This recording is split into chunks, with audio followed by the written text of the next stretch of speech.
പ്രമുഖ നടൻ സ്വകാര്യ ഭാഗത്ത് സ്പർശിച്ചു. ഹേമ കമ്മിറ്റി റിപ്പോർട്ടിലെ നടിയുടെ ഞെട്ടിക്കുന്ന മൊഴി പുറത്ത്. ജസ്റ്റിസ് ഹേമ കമ്മിറ്റി റിപ്പോർട്ടിലെ നടിയുടെ ഞെട്ടിക്കുന്ന മൊഴി പുറത്ത്. സംവിധായകൻ ബലാത്സംഗത്തിന് ശ്രമിച്ചുവെന്നും പ്രമുഖ നടൻ സ്വകാര്യ ഭാഗങ്ങളിൽ സ്പർശിച്ചുവെന്നുമാണ് നടിയുടെ മൊഴി. സംവിധായകൻ ചർച്ചയ്ക്ക് മുറിയിലേക്ക് വിളിപ്പിച്ചു, കട്ടിലേക്ക് തള്ളി വീഴ്ത്തി, ബഹളം വെച്ച് ഓടി രക്ഷപ്പെട്ടെന്നും നടി മൊഴി നൽകി.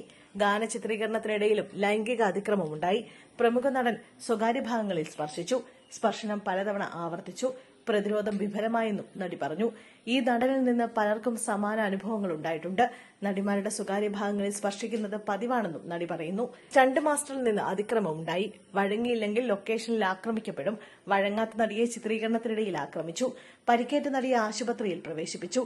അതിക്രമത്തിന് സാങ്കേതിക പ്രവർത്തകരും കൂട്ടുനിന്നു. സ്ത്രീകളെ വെറും ശരീരമായി കാണുന്നുവെന്നും നടി മൊഴിയിൽ പറയുന്നു.